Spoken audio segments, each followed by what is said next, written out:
Hey everybody, welcome to Orient Online. We are so thankful that you're here with us. My name is Jesse Allen, Student Ministry Director here around here, and what is your name? Yeah, my name is Elizabeth John, and I am the Associate Student Ministries Director here. We're the student team here. Yes, we are. Which is why we're wearing these green shirts. If you don't Yes. like green, I'm so sorry, but these are very vibrant. She's wearing hers under her sweatshirt. true. But we have Soak or Die tonight, middle school event, Yes. which is awesome. There's still time to register if you're at home and you haven't registered yet. So you can do that.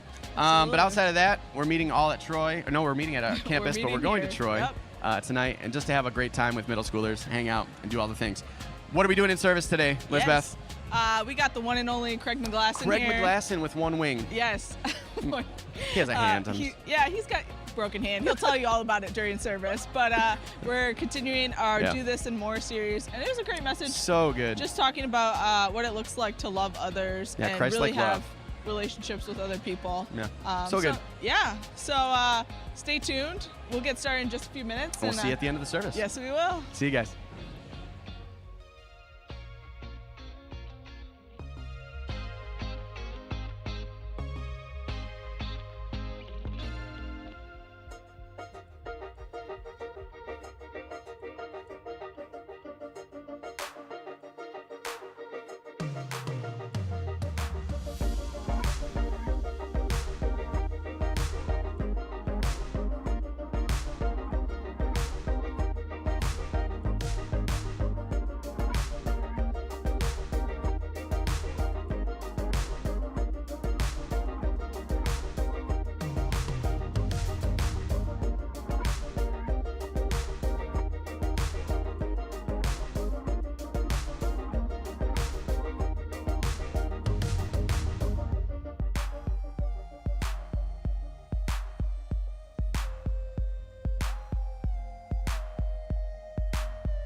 Good morning, church. Would you go ahead and stand? Let's worship together. Come on, sing. I'm coming with a heart of worship. I'm bringing in a brand new song. I'm ready to see the unthinkable. I'm ready for a miracle. Hearts praying for a fresh encounter. Souls looking to the living God. I'm ready for a real revival. Oh, Holy Spirit, come like a flood, like a fire. Holy Spirit, fall in this place, fill our hearts. Holy Spirit, come like a flood, like a fire. Holy Spirit, come. Oh, Holy Spirit, come.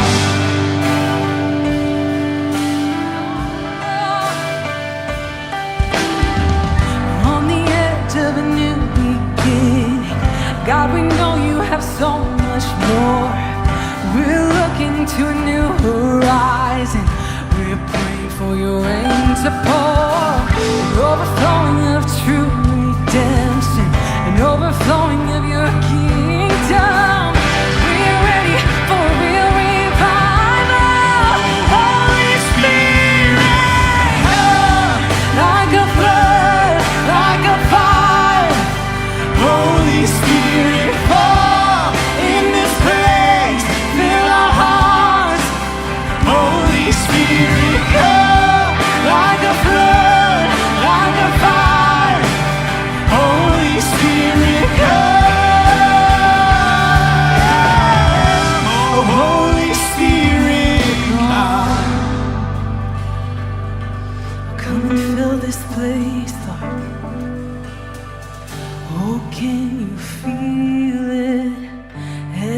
Heaven is reaching.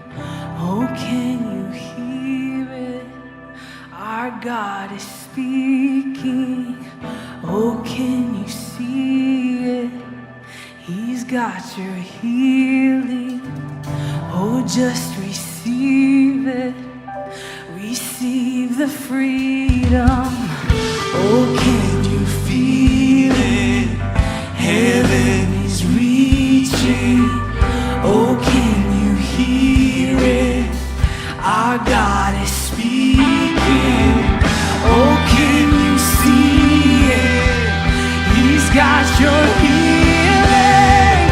Oh, just receive it. Receive the freedom. Come like a flood, like a fire. Holy Spirit, fall in this place. Fill our hearts. Holy Spirit, come like a flood, like a fire. Holy Spirit, come. Oh, Holy Spirit, come.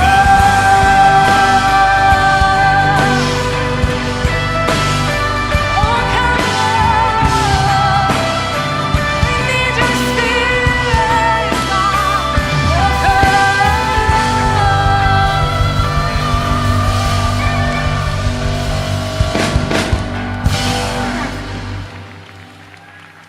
You guys can take a seat and watch these videos.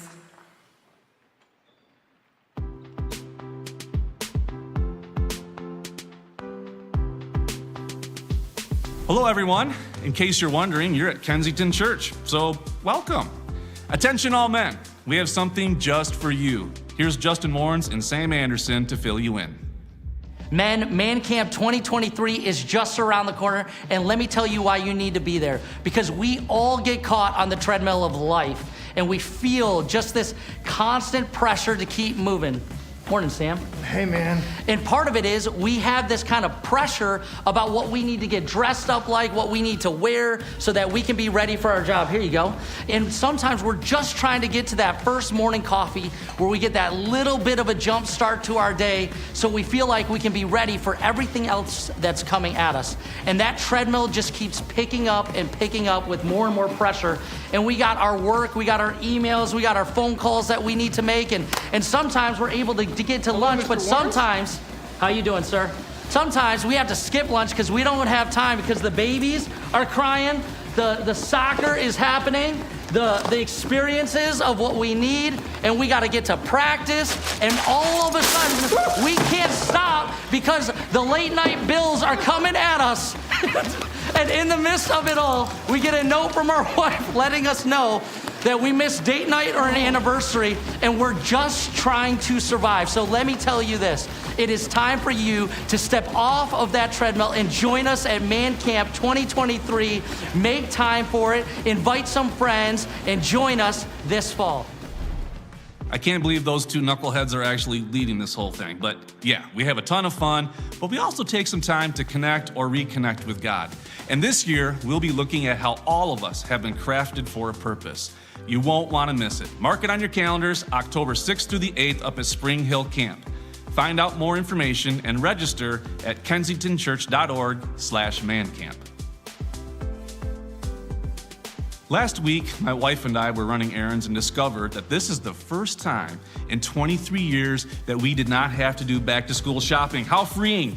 But as you parents know, it's a lot to prepare for and shop for. And this can be a heavier burden for some families right in our community. Over the years, Kensington's Move Out Network has done an incredible job building relationships with some schools in our area, 9 in total. Here is Kathy Lowy, a second grade teacher, and Belinda Thomas, an administrative assistant, to talk about the needs within these schools and what Kensington's partnership means to them. A lot of children want to do their best, and they can if they don't have those basic needs present with them, and their parents are not able to afford to give that to them. Last winter, I had a student who came to school with no socks on. Sometimes they don't even have coats, and a lot of times they're hungry. Kensington has been awesome here at the school. Their presence throughout the building, coming in to engage with the students and the staff, checking to see what we need, checking to see what the children need, it really helps. Kensington has been phenomenal with supporting us. From everything from a little note that says welcome back to school for the teachers to helping us plan, like right now we're planning our back to school barbecue and helping us plan that. Just to know that Kensington was there, whether they're there with praying for us or just their smiles and their support. We love Kensington, we really do. Kensington is committed to supporting students and staff at local schools by showing the love of Jesus in practical ways. This Back to School initiative is an easy way to make an impact. Go to kensingtonchurch.org/schoolpartners. There you can register for the online shopping cart, very convenient by the way, or you can download the list of items and do the shopping on your own. You can also learn more about our school partners and how you can be involved all year long. So there you go. Man Camp, October 6th through the 8th, and helping out our school partners get ready for the fall. 2 awesome things for an awesome community. Thank you for joining us. All right. Lots going on.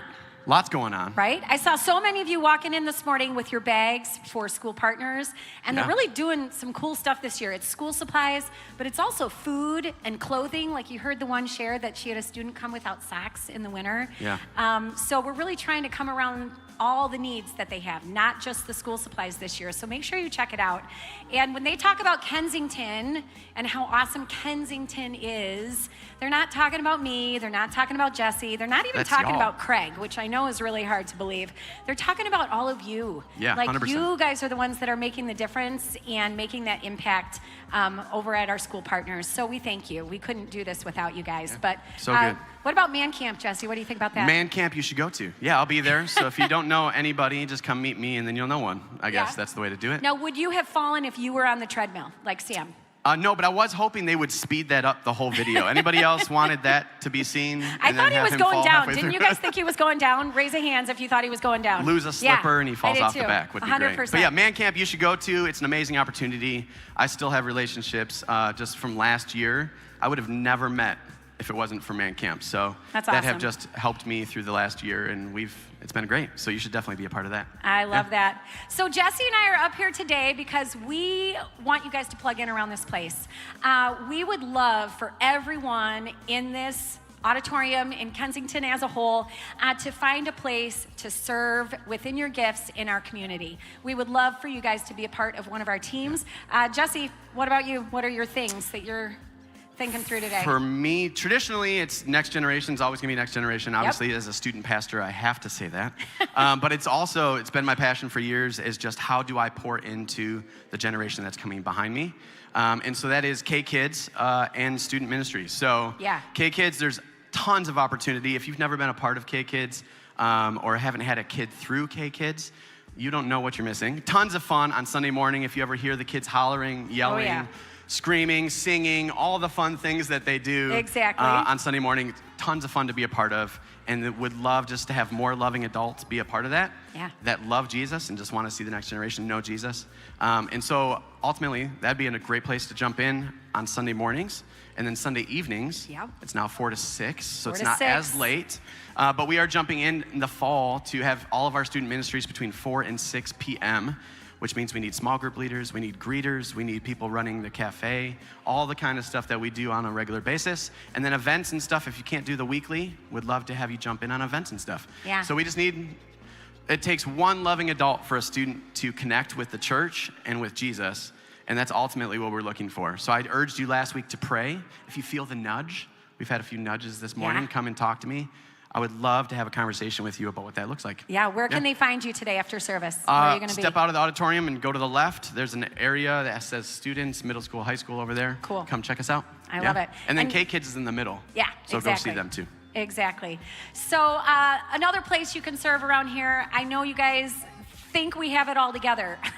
It's a lie. We do not. We would love to have each and every one of you on one of our teams.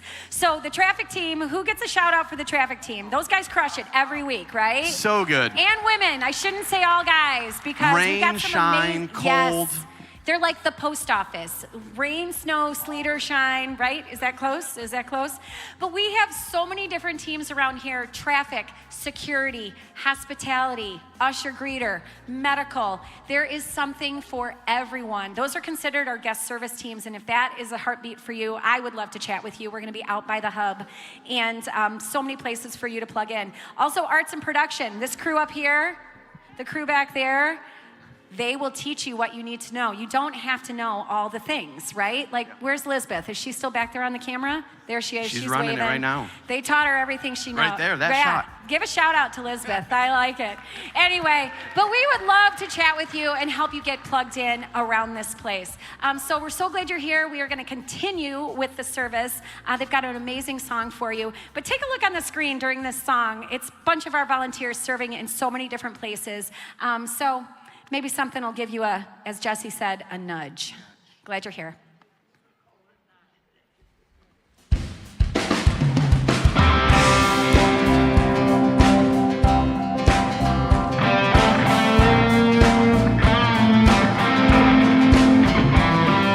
Some winds up in the Hall of Fame, some go down in the place of glory. Some people never ever make a name, change the game in someone's story. I'm still trying to leave my mark with a simple song and an old guitar. One thing I've learned out on the road is nobody's nobody. Yeah. Sun goes up, sun goes down. Take some kinds of kinds to make this world go round. Everybody's somebody, someone. A sinner, saint, or son of a kind. Nobody's nobody, no, no, nobody, no, no, nobody, no, oh, no, nobody. Nobody's nobody. Someone's out there from the tank, a good years on the road, and someone's filling up their drain, forgiving someone they can't let go. Some lovers leave their mark with a pocket knife and an oak tree heart. However you come, however you go, yeah, nobody's nobody. Yeah. Sun goes up, sun goes down. Takes all kinds of kinds to make this world go round. Everybody's somebody, someone. A sinner, saint, or son of a kind. Nobody's nobody, no, no, nobody, no, no, nobody, no, oh, no, nobody. Nobody's nobody.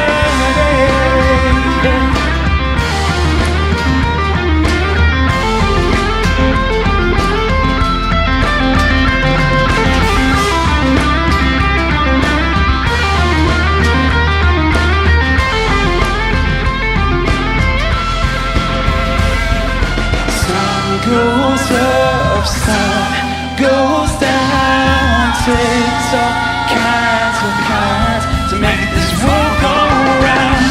Everybody's somebody, someone. A sinner, saint, a son of a kind. Nobody's nobody, no, no, nobody's no, no, nobody's no, oh, no, nobody. Nobody's nobody, no, no, nobody, yeah. Nobody's nobody.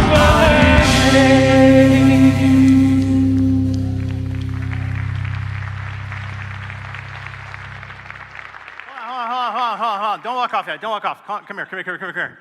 In case you recognize a little bit, you're like, what's that face? I recognize that face.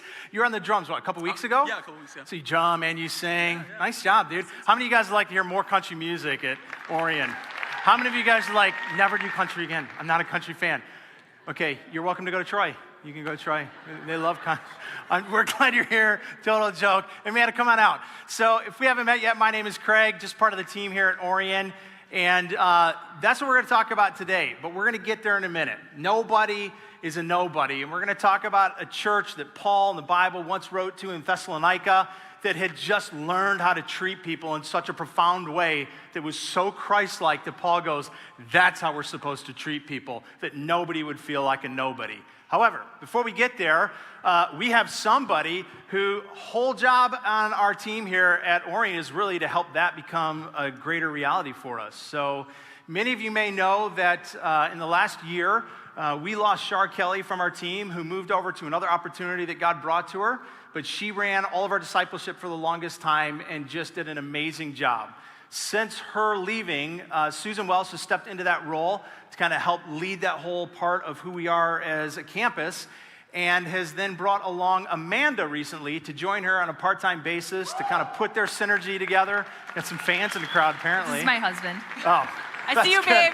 Thanks. Some of you may recognize Amanda. She was actually on staff with us for about 10 years, a couple of years ago, and has just left a phenomenal mark, and super thrilled about what you're going to continue to do in a different way and in a new day. So I'm going to let her tell you a little bit about what she's doing with us now. Thank you. Yeah, I'm super excited. This is my home. This is our campus. But I'll be honest, when COVID hit, my husband and I stayed home for a long time and did church online. We've got little kids. That's what we were comfortable with. So when we started picking back up and thinking to ourselves, hey, it's time to go back in person, and everybody makes that decision in their own time, but for us it felt like time. So we started coming back, and I'll be honest with you, I'm a super extrovert. I am the kind of person who, if I'm home alone, I will go out and just run errands to be in a crowd, because that energizes me. I'm crazy. So that, to that level, very extrovert, very comfortable being around people. But when we decided to come back to church, I was intimidated walking in the doors. Now, I had been on staff here for 10 years, so this is a place that I'm very comfortable with and have spent plenty of time. So walking in the doors myself, thinking, man, what's it gonna be like? Am I gonna know anyone?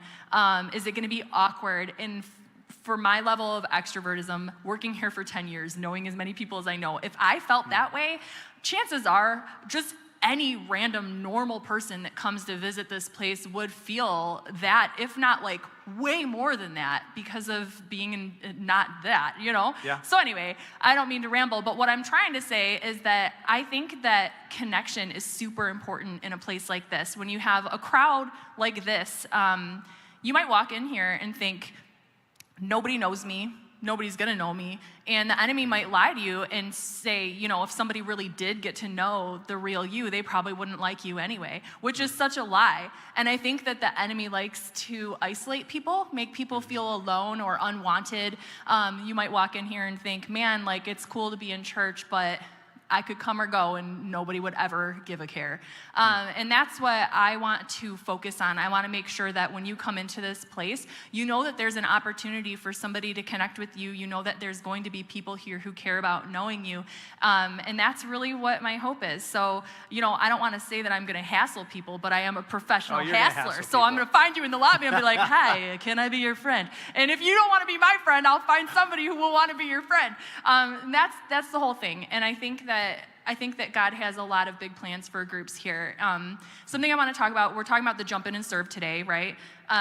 If you're sitting here and you're listening to me and it gets your heart going man, I just cannot with the idea of somebody feeling like nobody wants to talk to them. If that hurts your heart and you're being in this place, looking at people who don't look like they're not talking to anybody, or are lonely, or don't have a connection, if it hurts your heart to think about those kind of people, God might be speaking to you. That might be the Holy Spirit saying to you, you should probably help with that thing. Whatever you burn for on the inside, the things, the injustices in the world that keep you up at night, those are the things that you should step into. So if you're thinking to yourself and you're listening to me talk about people getting connected in a huge place like this, I'd like to talk to you. I have a table out there. I asked for a big table. I said, give me a really big table because I'm hoping to talk to a lot of people. I'm going to be out in the lobby. And if you want to talk to me about possibly being part of leading a small group or just helping people get connected, I want to meet you. I want to know you. And I want to talk to you about what God could be saying to you about that. So please come and find me.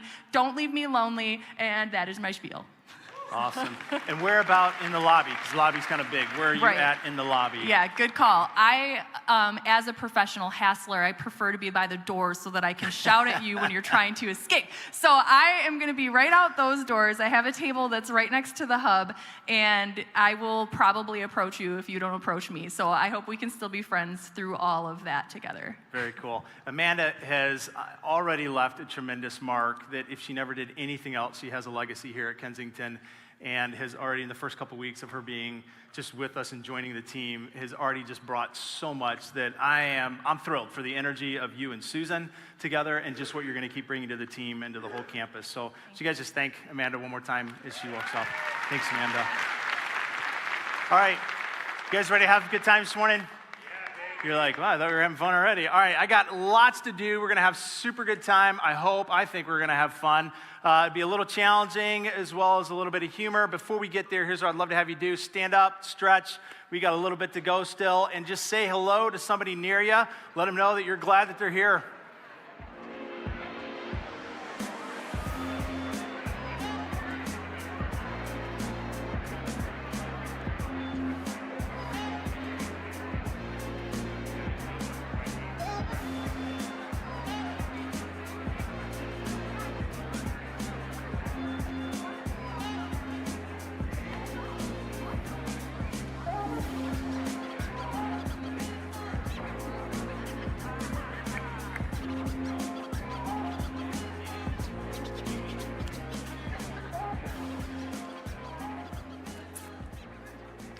All right, so before we get into anything further this morning, a couple of things I do want to let you know about kind of Kensington-wide moments that are important moments for us, I think significant moments. If you've been around any length of time in the last couple of years, you know that we have been in a huge journey to find a replacement for the three founders of Kensington. Kensington has just over a 30-year history of three men that believe God called them to start this whole thing. But a few years ago, during COVID, it felt like it was time to hand the reins off. And we have been on a search to find who that's going to be. And that search has been up, and it's been down, and it's been up, and it's been down. And God really did some incredible things throughout the whole time of it all and led us to Brian Mowry as the new senior pastor over all Kensington. Just to continue to clarify, that means no changes at the local level of campuses. I'm going nowhere. Clint Township guy's going nowhere. Jeremiah Clarkson. So we're all staying. Brian's job is really to corral all of us. It's his job to kind of be the one leading the reins of all of the horses pulling the carriage. But he has stepped into a very critical and a very important role for us. He's been on the ground now for about 3 weeks in staff meetings, in his office, getting to know the lay of the land. And it's great to have gone from knowing him like in the interview process to now knowing him as a person and getting to work alongside and start to lock arms with him. And on the 10th of next month, he will be speaking from our Clinton Township campus, and we will be pushing that out live to all of the campuses. So there's only a couple times throughout our history that we have kind of at the same time with all of our campuses experienced the same thing. That's going to be one of those times. But it's more than just the fact that we get to experience the same thing. I think this is a pivotal moment. You know, one of the things that's always interesting about a thing like Kensington, something that started and grew and has become so exciting, is that there's a tendency at times to kind of miss having been involved in the quote-unquote early days. And this is an opportunity, though it's not obviously the start of the new from the beginning, this is an opportunity for people to step in and really lean into the moment of what is the new season. So the 10th is going to be a big moment for us. It's Brian giving his first ever kind of inaugural message from one campus to all campuses about the future and really where he is already starting to sense that God may be leading us as a church and as a community. So that's the 10th, going to be a big day for us. In addition to that and kind of preceding that, on the 23rd of August, so just a couple days from now, at 7 o'clock, Brian's going to go live on our Kensington Facebook and just spend a little bit of time, kind of continue to introduce himself, share with all of us, give kind of a peek into his heart, his head, and just his thoughts about where God's leading us and who we're becoming as a community. So 23rd, this next week, at 7 o'clock Facebook, and then the 10th of next month, streamed out to all the campuses. So going to be, I think, a couple of weeks of just some great opportunity for us to continue to really lean in and go, man, where's God taking us? And then be excited together as we lock arms and move into that future. So, good? Everybody say yep? All right. Here's what I'd love to do. I want to take us to the book of Thessalonians that we've been in the last couple weeks. I kicked us off in this series a few weeks ago. Sam stepped in last week. and kind of led us further into it. And then I'm going to take us back to where we began a few weeks ago, kind of remind us where we're at, set the table, and then lead us into where we're going to be this morning. So the book of Thessalonians was originally a letter, made its way into the Bible as what we call a book in the Bible, but it literally just began as a handwritten letter. The Apostle Paul, who would have been responsible for starting this church, spent about 3 weeks in the region of Thessalonica. Was about 200,000 person community within the larger region of Macedonia. Paul was there starting a church, finding anybody who was kind of already there as a Christian, bringing them together, launching this thing. The leadership and other leaders in the area wanted nothing to do with it. So after only 3 weeks, they literally marched him out of town because the Christians had already begun to develop a reputation for being people that, quote, were turning the world upside down. So the Thessalonican leaders and other religious leaders were like, not in our town. So 3 weeks in, they march him out of town. And Paul, after a couple of weeks, couple of months, probably curious how things are going, sends Timothy, one of his partners, to go investigate, assuming maybe that everything is imploded, because 3 weeks is not a long time to start anything, let alone a church and a hostile environment against it. What Paul gets back from Timothy is that the church has not only continued, but they're thriving, they're exploding. They're seeing massive transformation, not just in their own families, not just in the walls of their quote-unquote church, but within their region, within their cities, within their workspaces. Like, it's a head-scratcher almost. And Paul's like, I did not expect this to happen. So he writes them a letter in large part to encourage them, but also to instruct them, because in 3 weeks' time, there's a lot that was unsaid that Paul also still needs to address. So Paul writes to them in chapter 4, verse 1, this being, mind you, the first time Paul ever wrote a letter to any of the churches he started. As for other matters, brothers and sisters, we have instructed you how to live in order to please God, as in fact you are living. And now we ask you, and we urge you in the Lord Jesus to do this more and more. And that last phrase, to do this more and more, is where we get the whole essence of this series out of. Is that as Paul looks at this young, growing church, probably only a couple months old at this time, hasn't certainly reached a year yet, has all the opposition against it that should have shut it down, he looks at them, he sees them thriving, and he sees them doing way more than he even expected at this point that they would be doing to really model and embrace who Jesus is and how they treat one another, love one another, and live that out missionally in their community. And so he says to them, just keep doing that. And do more of it, and do more of it. And so the question we began with a couple weeks ago was simply, how do we live in such a way that it could be said of us, as followers of Jesus, that Paul, if he were writing today, would say of Kensington, Lake Orion, holy smokes, you guys, just keep doing what you're doing, and just keep doing more of that. So that's our task. So I just want to pray, ask that God would give us just understanding into what we're going to read today, because Paul will do something very similar. He's going to pick out one thing about what he sees in this church and just celebrate it and tell them, continue to do that, and it has everything to do with how they're treating one another. So let me pray. Father, I do ask that this morning you would just give us a tremendous ability to hear you, to receive from you. Not to hear me, but to hear you, to really genuinely hear you, God. Today is about you. Every day is about you. This book is about you. This moment is about you. This place is about you. And even though some of us here today may not yet believe that, and we're not about you, you're about us. You gave your life for us. You've lived for us. You've died for us. You rose for us. You've made us. You formed us. According to this book, you even formed us with plan and purpose before we were ever even a thought. We were a thought for you. And so, God, I just pray that in all of that, that is the mystery and the complexity of who you are, that you would just cut through in a way today that you're not distant, you're not just an idea, but you become very present to us, very personal to us, very knowable to us. And I pray you'd speak in a way that we would not only just be able to understand it, but we would have a desire to receive it as well. I pray, God, that your words would penetrate through our minds and into our hearts, and from our hearts into our minds, that you would just captivate us with yourself. And I pray this and ask it in Jesus' name. Amen. So one thing that is important to us as a community, and you know this if you've been around, is before we go further, we're going to take up our offering today. And you know, one of the things I love to always point out, I could easily just go, hey, buckets are going to come around, do what you got to do, and let them go.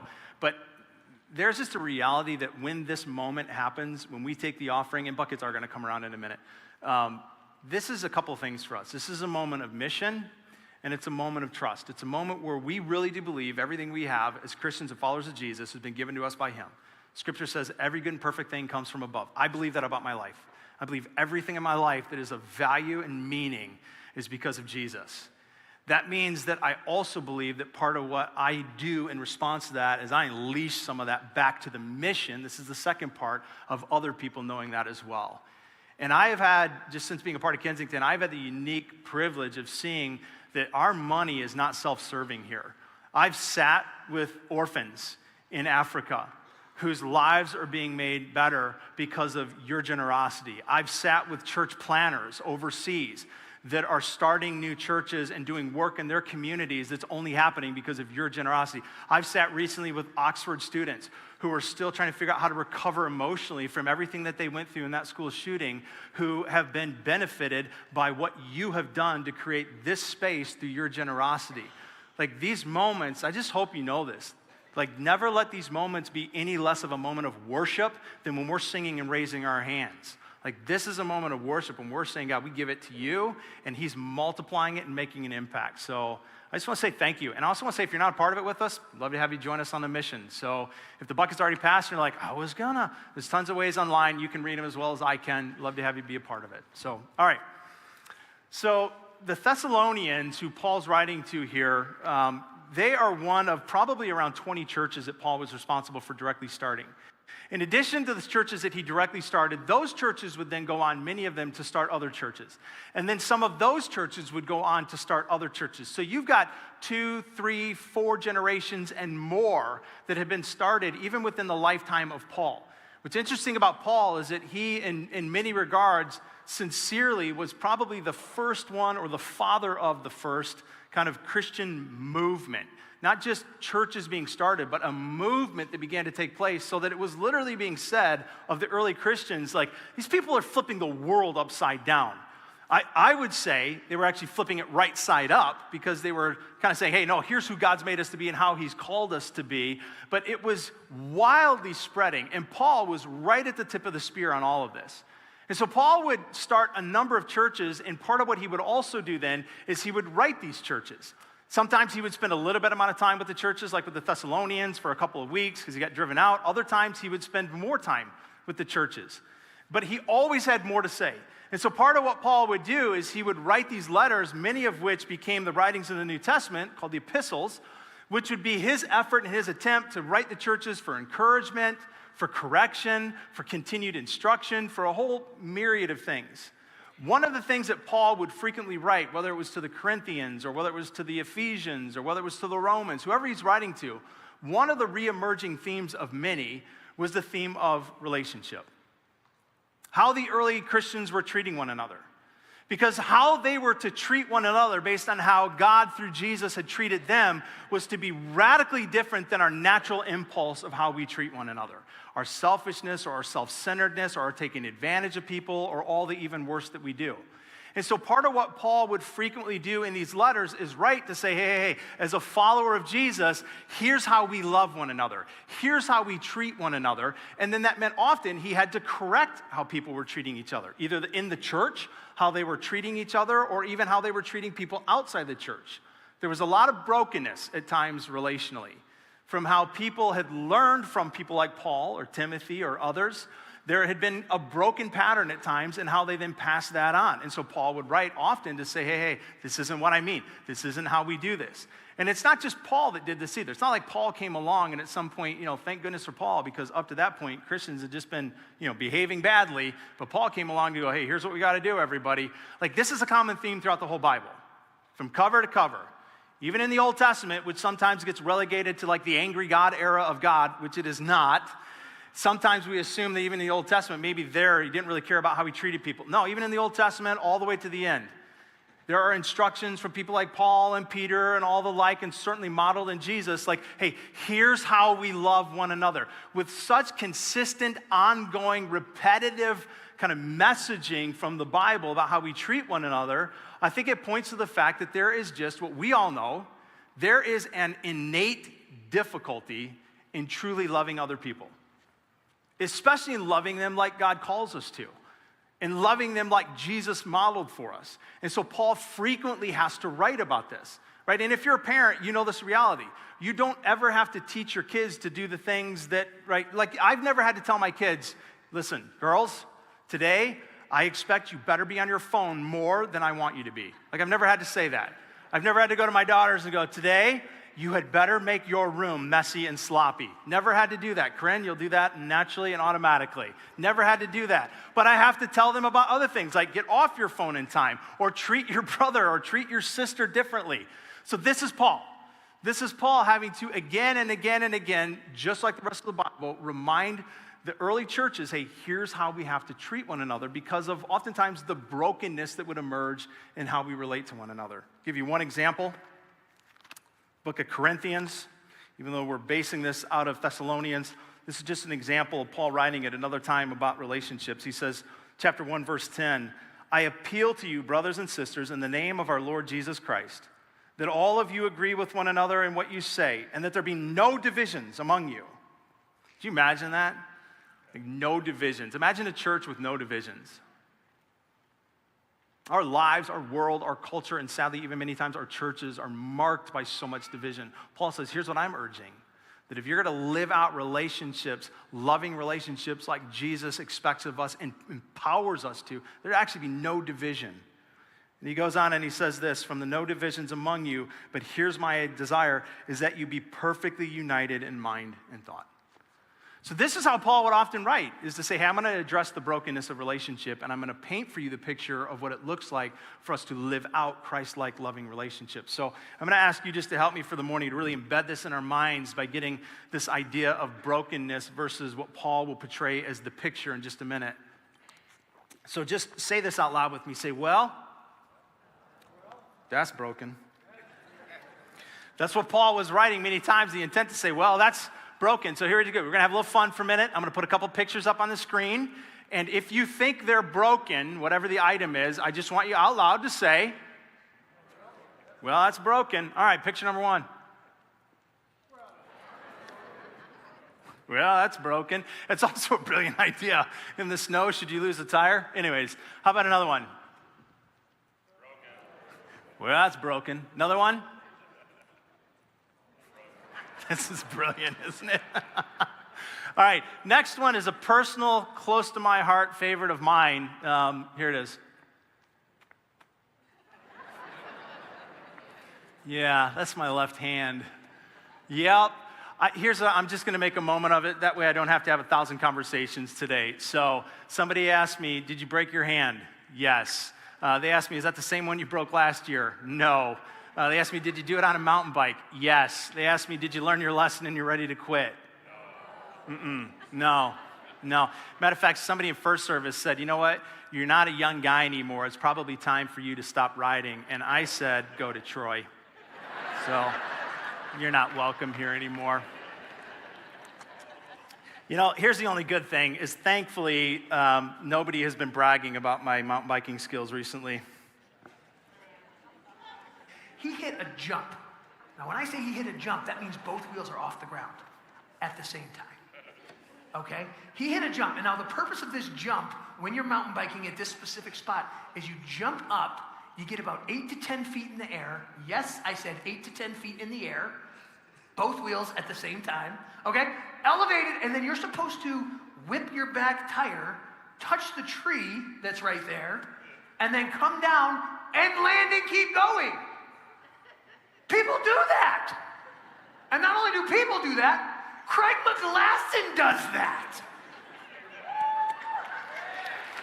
My wife shared with a group of friends the other day, because I told her I was super embarrassed. Everybody knows I bike. Now they're going to think I'm horrible. And she shared with a group of about 20 people, oh no, my husband's a really good mountain biker. He just lands horribly. I was like, thank you, babe. I left the ER on Saturday night, got it all wrapped up in a bandage, and then Sunday morning just happened to tune in from Colorado to see how things are going here, and heard Sam and was like, this is going to be awful next week. What Paul's doing is he writes a church, as he's saying, that's broken many times relationally. And here's the whole setup and the reason for it last couple minutes. Because when he writes the Thessalonians, he doesn't. He actually writes with an entirely different energy. As a matter of fact, he writes to say to them, I don't see anything broken in how you're actually loving and treating one another. Go back to chapter 4 of the book of Thessalonians. This is what Paul says to them. Verse 9.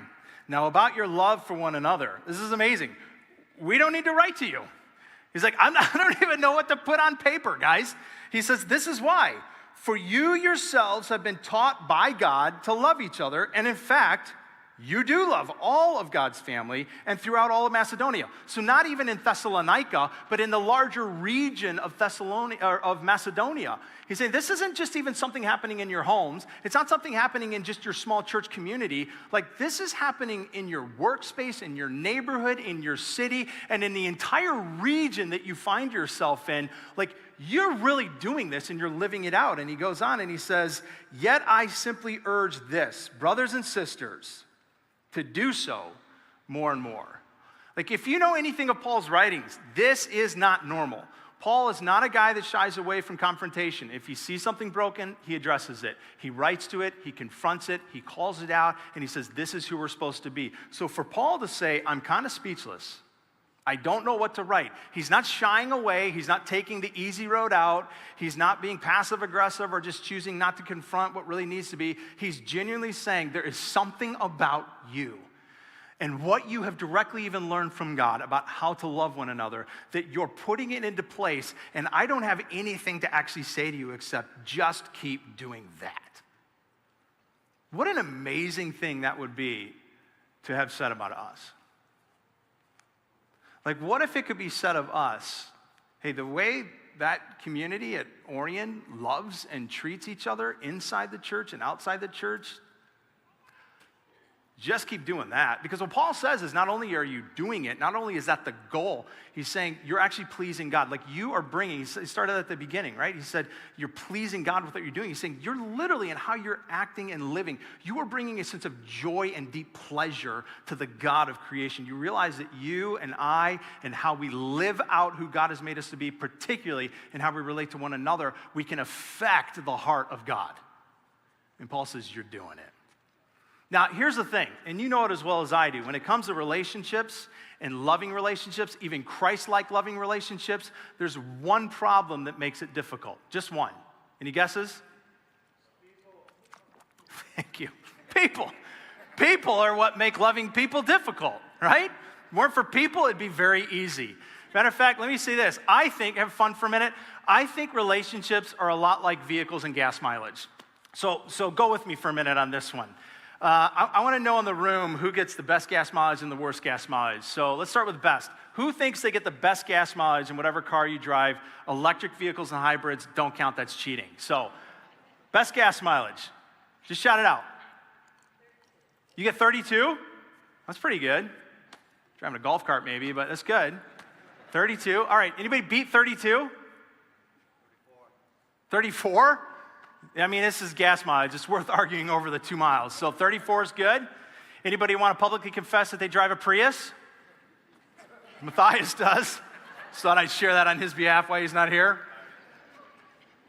All right, 34. We're at 34. Anybody beat 34? All right, who gets the worst gas mileage? Oh, I know you do. What do you get? The one I was driving yesterday, 8 miles a gallon. You driving a tank? What were you driving? A Cobra. You pulling the NASA space shuttle behind you? Like 8 miles a gallon. Anybody get worse than 8 miles a gallon?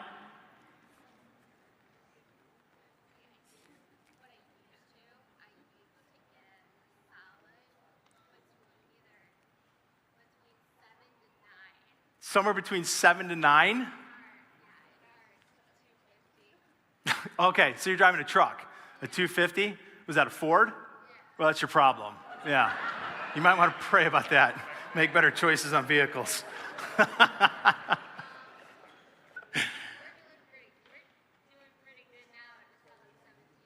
Solid 17 now. All right, 7 to 17. That's a good improvement. You must have moved away from the Fords. Good job.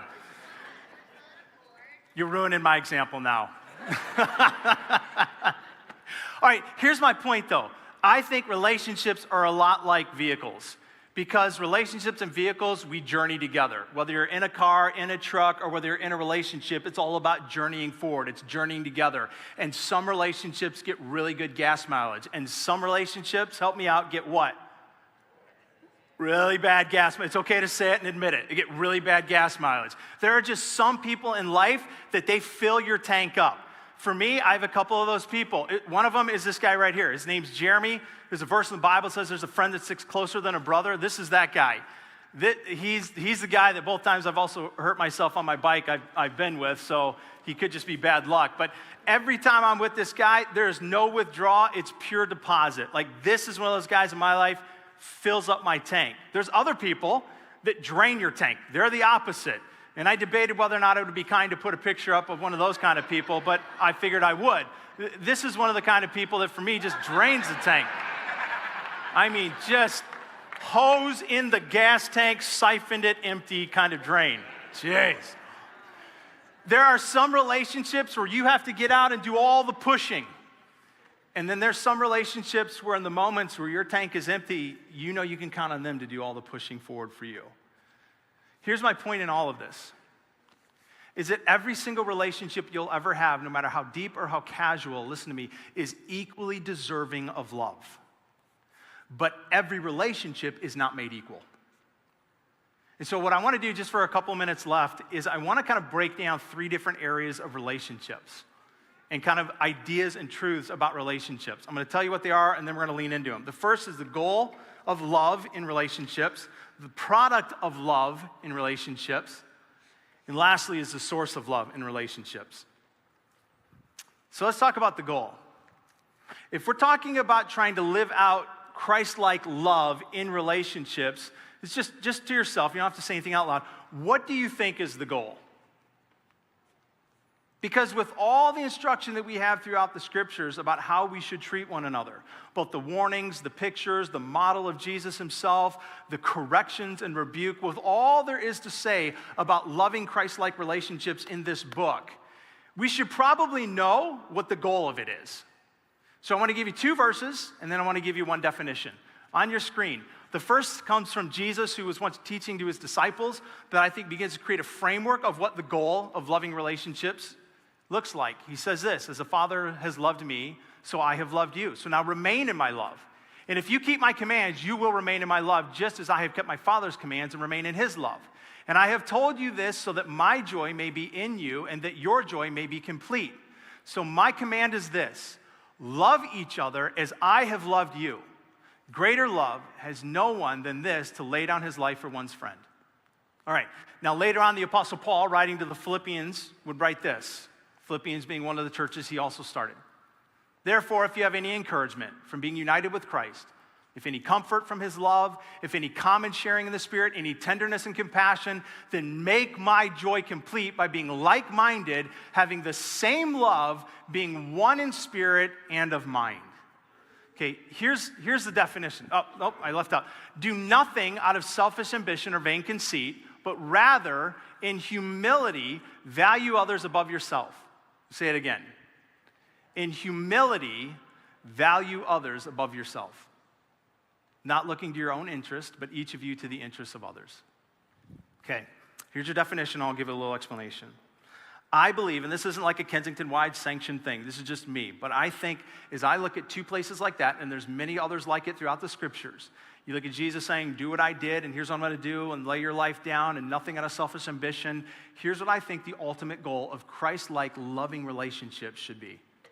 It should be to obediently live with a Christ-like, others-first focus. To obediently live with a Christ-like, others-first focus. So let me break that down just a little bit. To obediently. That means I'm going to do it whether I feel it or not. Why? Because Jesus is my Lord and he commanded me. And there are some days that I am responsive to Jesus because I want to, and there are some days that I'm responsive to him even when I don't want to. And he says, if this is how you're going to live, he said, do what I've done for you, as he taught his disciples in John. I think it begins with a willingness to say, I'm going to love those who don't even love me. I'm going to love you whether you love me, whether you hate me, whether you don't return it back. I'm going to do it obediently because this is who Jesus called me to be. I'm going to do what? I'm going to live. In other words, this isn't just casual for me. This, I hope, would be the essence of my life. You know, all of us at one point or another have probably been asked some kind of a question about what you do. Like, hey, what do you do? Well, what do you do? Well, what do you do? Like, do you know what one of the first thoughts in our minds as followers of Jesus should be? What we do is this. I wouldn't lead with that in relationship. Hey, so what do you do? I love others for Jesus. Okay, gotta go. I wouldn't lead with that necessarily, but in your mind, there should be an immediate response that you know that this, as a follower of Jesus, is what you have been called to do with your life. Regardless of your 9 to 5 or your hobbies or your interests or anything else, as a follower of Jesus, our lives are to be obediently lived with this kind of love towards other people. And where do we learn this love? That's the Christ-like part. Our go-to to learn this love and understand it isn't a book or a resource or a blog or an article or your friend's opinion or your gut's intuition. It is from watching God, who became man and put flesh on and did it among us so that we could see exactly what he did, who modeled it throughout the scriptures, who not just instructed it, but who showed it. We will learn this kind of love from no other place primarily than from the place of Jesus himself. And lastly, with an others first focus. Meaning, my focus is to put you ahead of me. I will be intentional about that. Not just when it naturally happens or if it accidentally happens, I will intentionally choose to put you in front of me. Which honestly seems absurd in the way of our world. Our own nature and our own culture manifest within us much more of a self-centered, selfish, even self-righteous pursuit in this life. And what Jesus says is, no, my way is completely upside down from that. It's where you put others first and you put yourself second. That doesn't mean you matter less, but it means that if we're to follow in the footsteps of Jesus, that's what he did, that's what we'll do. That, I think, is the ultimate goal of what Christ-like, loving relationships are meant to be. However, I think in our world, we also have a tendency to have some wild misunderstandings of what love is, which many times, especially when you're talking about in the context of the church and you're talking about love, can leave us kind of guilt-ridden because we just think that arbitrarily love means the exact same thing in every single relationship all the time. And that's not true. So let me clear up just a couple of common, I think, misdefinitions of what love is. For example, one common and popular phrase is, love is blind. Love is not blind. That's actually ridiculous. Blind love either walks you into a wall or off of a cliff. Love is not blind. And you don't want love to be blind. I mean, if you're a parent and you have kids, would you ever raise them with a blind love? Because what blind love is I just ignore everything and I just take in everything and it's okay. I'll confront nothing and I'll say nothing about the things that need to be called out because love is blind. I don't see any of that. If you parent your kids that way, then it won't be long before you're taking collect calls from prison. Or they're going to just resent you one day. I've been married this fall, 27 years to my wife, Nicole. And I will tell you this, she does not love me blind.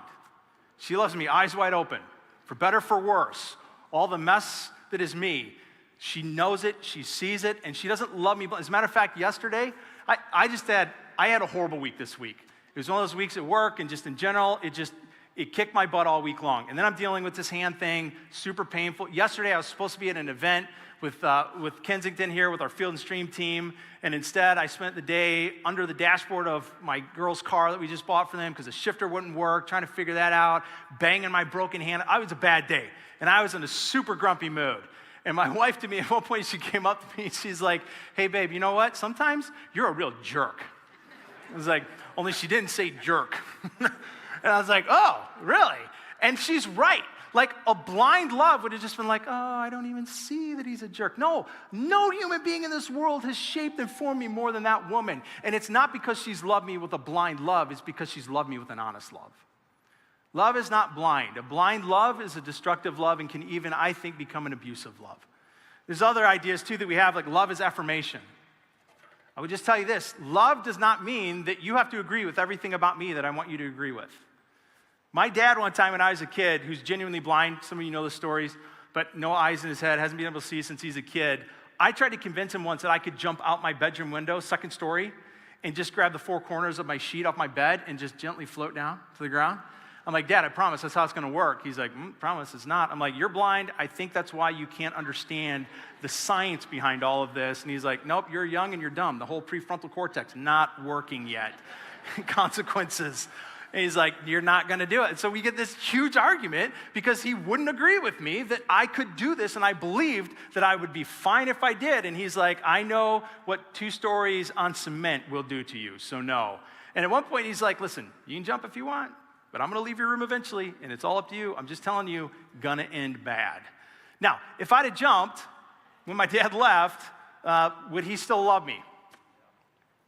Would I still be a part of the family? Mm-hmm. Would I have shattered my body? Yeah, absolutely. Yeah. There is just a reality that we have bought into sometimes that love means I have to agree with everything you want me to agree with. That's not love. There's also an idea oftentimes in our culture that love is 50-50. Like, I'll give to the degree you give. When you stop, I stop. If you push forward, I'll push forward. If you pull back, I pull back. That's not love either. That's not love that's Christ-like love. Christ-like love says, I'm actually going to go the distance. He said it. Jesus said it best.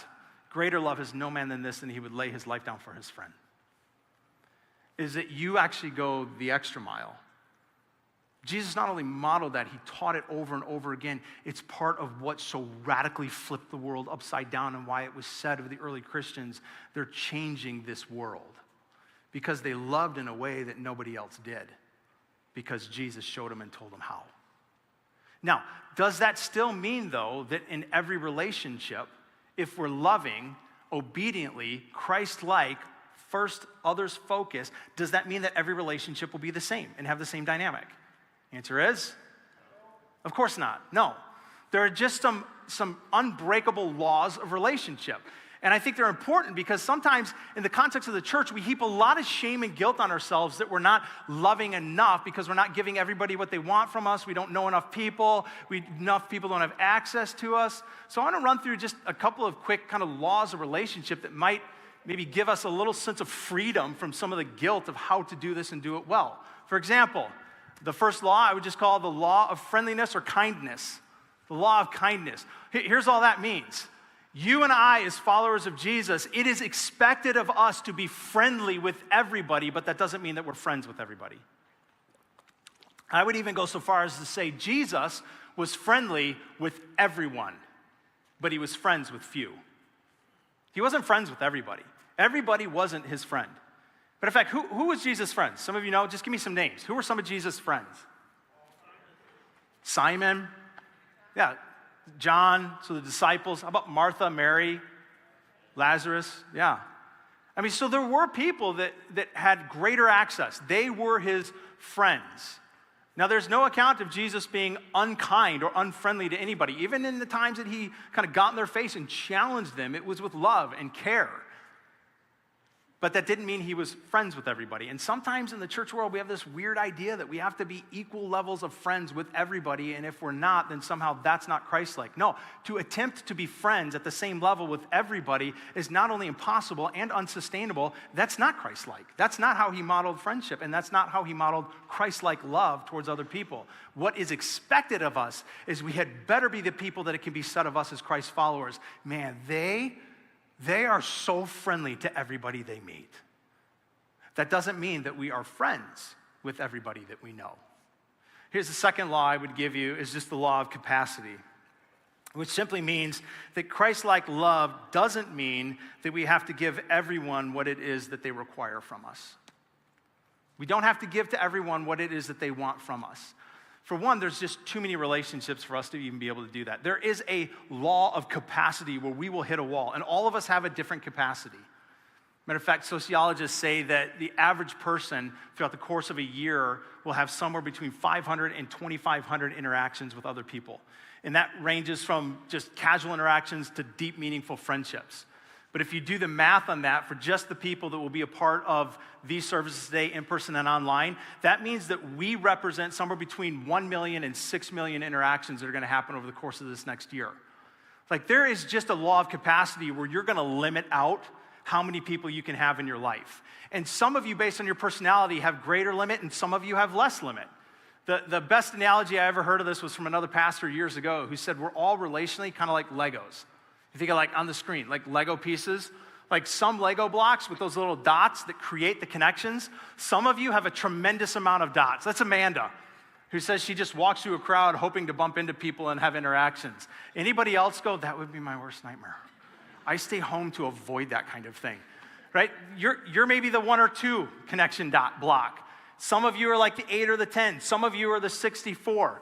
In our family, my wife, my daughter Jocelyn, my son Tobin, they're like the 64s. Like they just have a capacity for an abundance of relationships. Corinne and I, not so much. Like we're just a different, and it's not negative. It's not a bad thing that they have capacity greater and I have capacity less. It's just knowing your capacity. But there is a level of capacity. And it's okay for us to say, even trying to be Christ-like in our loving relationships, I can't have that much relationship in my life. You think about Jesus, he had a capacity. Think about all the people that Jesus healed, incredible. But think about all the ones he didn't. I mean, think about Lazarus being raised from the dead. I mean, we read that story and we're like, that's amazing. He raised his friend from the dead. But how about the people in the group who had a brother buried right next to him? They're like, yeah, not so great for me. There was just a reality that even in Jesus' life, though he was Christ-like because he was Christ, in his loving and in his relationships, he had capacity, and everybody didn't get from him what they all wanted. There's also the law of priority, which simply means that all people, while they are equally valuable, do not get the same level of access, time, and energy from you. And your number one priority as a follower of Jesus should be Jesus. I know this is so cliche, but I'm just telling you, if you and I are going to be the kind of people that flip the world upside down in how we love, and we do it so countercultural to the rest of the world, you will not do that out of your own strength. You will only do that as he fills you up and then pours out of you his love. He has got to be your number one priority. And so often we just kick the can of Jesus down the road. And what finds its place in front of him is our job or our hobbies or our pastimes or our families or our spouse. All of those should get some level of priority. But I'm just telling you, if we want to be genuine followers of Jesus to say, I'm going to do it like you did it, I'm going to step in your footsteps, I want to love like you loved, then he has to be at the head. He has to be the first priority. And then it's your spouse. And then it's your kids. Not Jesus and your family, mind you, your spouse and then your kids. If you had a relationship before your kids, you're intended to have a relationship after your kids, so prioritization. And I would suggest that even after that, it's your call. It's what God has made you to do in this world to advance the kingdom. And that might be your 9 to 5, but for most of us, it's probably not. Like, how has God made you to be a part of his kingdom work in this world? Pushing back darkness. Somewhere in there, the relationships that are about that need to be a priority for you as well. But if we don't realize that even as Christ-like modeling, focusing first on others' relationships, we're still going to disappoint people, then we're going to constantly have all the priorities wrong. And we're going to put the wrong people in the wrong place. Here's the point. It is okay, and it is still Christ-like, to prioritize your relationships in such a way that you will disappoint some people, and they'll be mad at you. And that doesn't mean that you're not Christ-like. If you prioritize appropriately, you will disappoint some people. Jesus did it, and it didn't make him un-Christ-like. I just think that there is a tendency sometimes when we talk about loving others like Jesus loved us, obediently, Christ-like, others first focus, it's so easy to heap a lot of guilt on ourselves that we have to do it the same way for everybody. And what we do is we mess up priority, we mess up capacity, and we end up overwhelming ourselves so much that what we try to give out of is an empty tank, instead of the tank of God filling us up first so that we can give priority and capacity appropriately to love people well. Here's what I also say. So let's move on to the second one, and here's where I said we'd fly. The product of love. You move over to the book of Romans, where, again, it's one of the churches that Paul had started in Rome. Paul writes these words to him. You, therefore, have no excuse, you who pass judgment on someone else. For at whatever point you judge another, you are condemning yourself, because you who pass judgment do the same things. Now we know that God's judgment against those who do such things is based on truth. So, when you, a mere human being, pass judgment on them and yet do the same things, do you think you will escape God's judgment?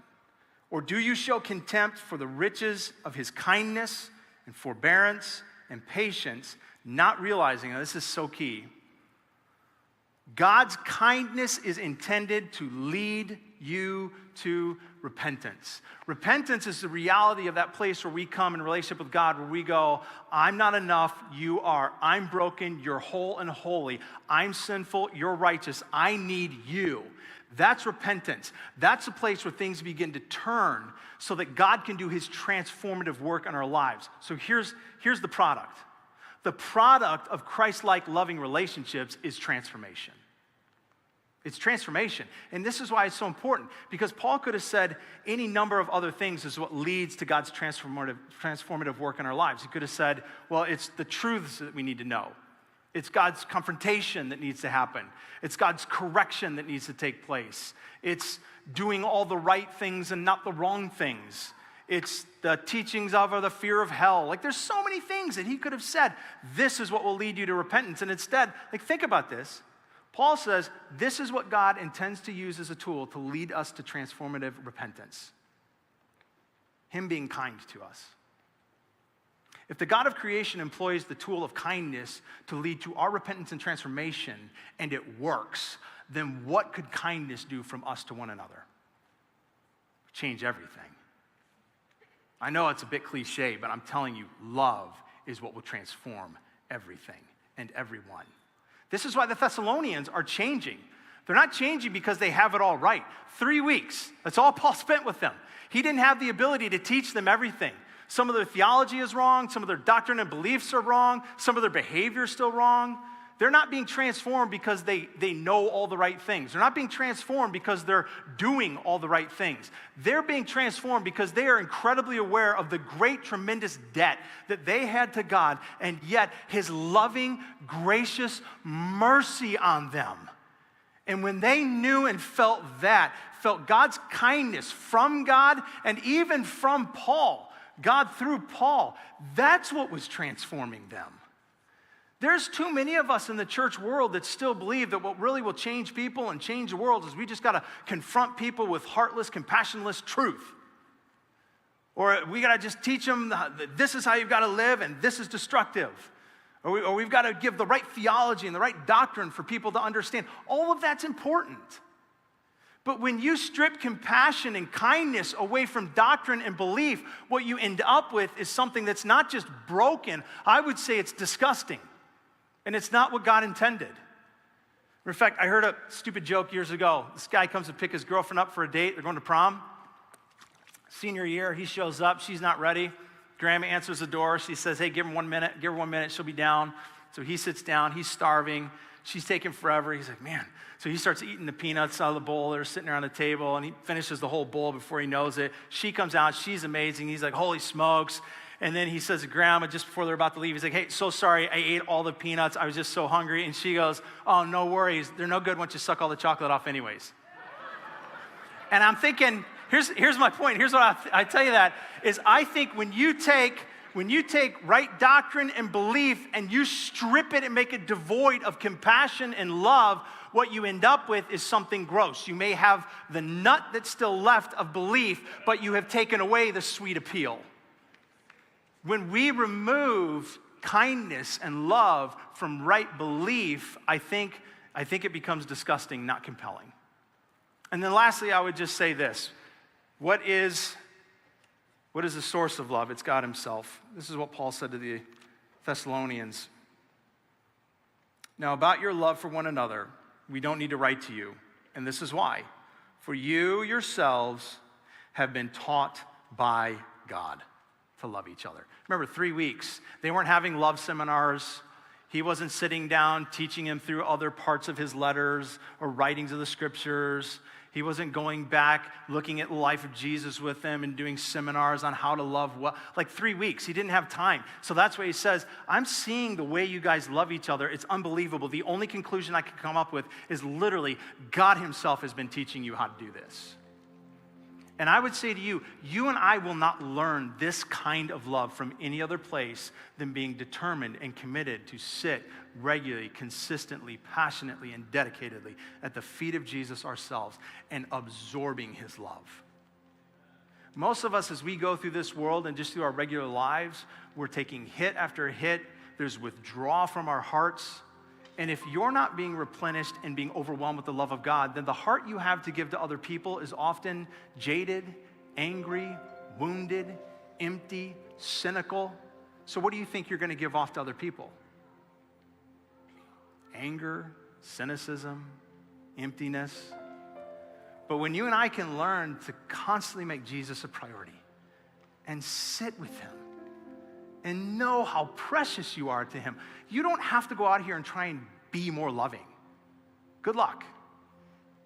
But if you left here more determined to sit at the feet of Jesus and absorb his love for you, that will change your heart ever increasingly so, which will change the way that you love the people around you. There was a group of people that once learned how to love in such a radical way from no other place than literally God himself. We can learn it too. And from the same place and in the same way. And it can change everything.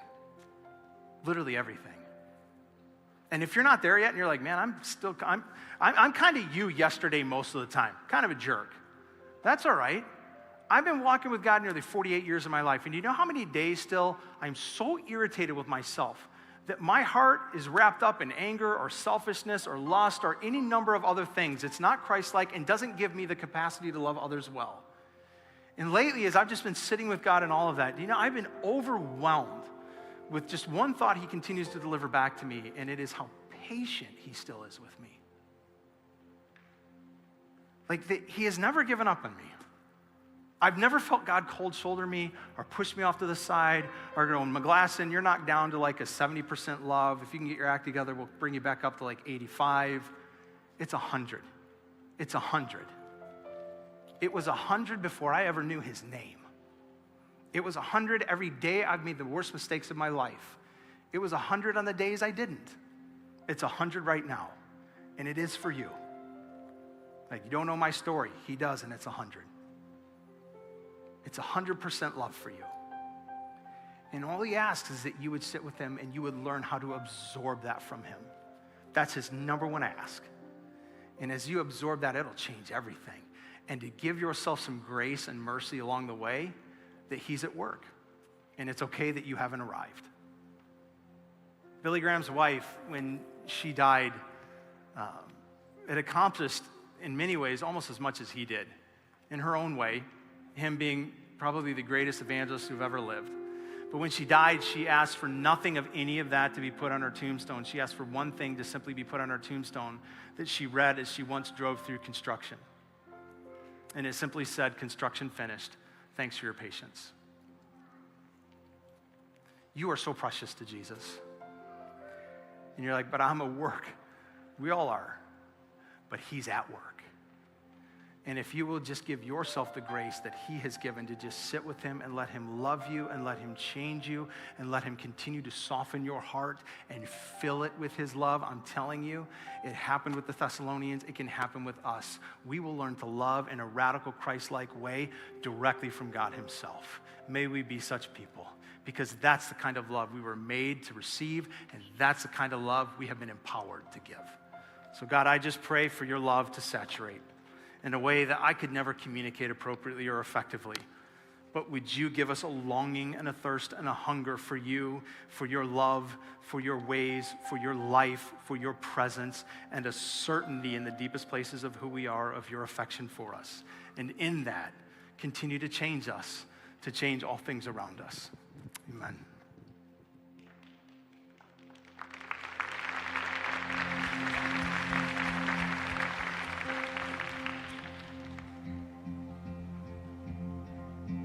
Your eyes are on the lowly, the others look away. Your feet are unto the broken, hands are quick to save. Make us like you, Lord. You walk with the forgotten and offer them home, adopting the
step into the dark, oh, give us your heart.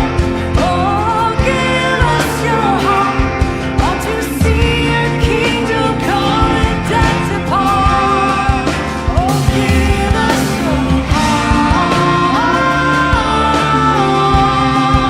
Oh, give us your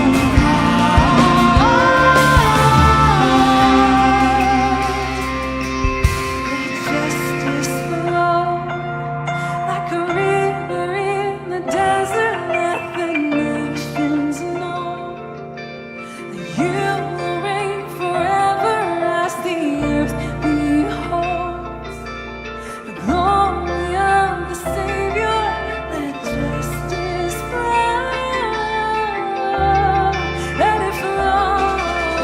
Justice flow like a river in the desert. Let the nations know that you will reign forever as the earth beholds the glory of the Savior. Let justice flow. Oh, give us your heart. Oh, give us your heart. Let the light of heaven shine as we step into the dark. Oh, give us your heart. Oh, give us your heart. Let the light of heaven shine as we step into the dark. Oh, give us your heart. Oh, give us your heart. Want to see your kingdom come and death depart. Oh, give us your heart. Give us your heart. Oh, give us your heart. Give us your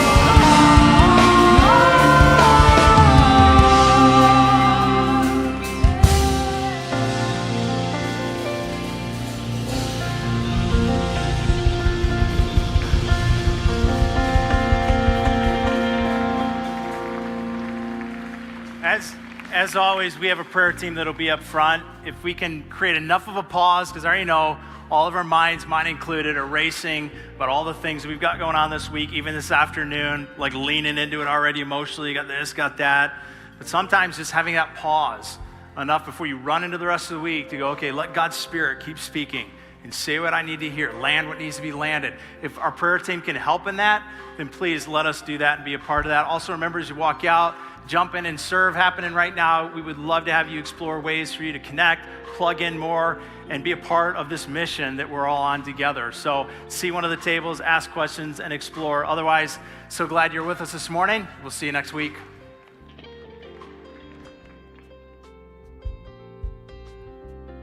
Hey, everybody. I would say thank you guys so much Welcome for back. joining us. Yeah. Man, I love that message. I just love the idea of, right theology, right doctrine means nothing without love and compassion. Yeah.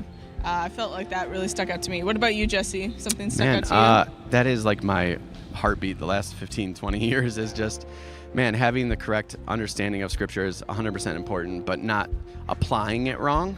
Yeah. I've seen it happen so many times in my life where you just apply it wrong, and then you have what they call application heresy. Instead of having wrong doctrine, you're just applying it wrong. And it's so vital for us to be in community by applying the correct Scriptures in the right way. And so, it was great. Loved it.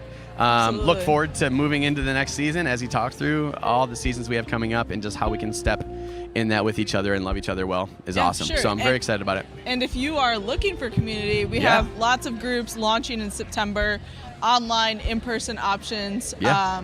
And so you can check that out online, or if you come to service, come talk to us at the Hub. We'd love to tell you more info. Yeah, absolutely. And if you need anything, throw your prayers in the comments. We would love to be able to get with you and talk with you about that. Anything you need, we're here to walk through life with you. So we appreciate that you're here today. Yep. And we hope you have a great rest of the day. Go enjoy some sunshine. If you're in middle school, we'll hopefully see you at Soker Day. Sounds good. Have a good day, guys. See you later.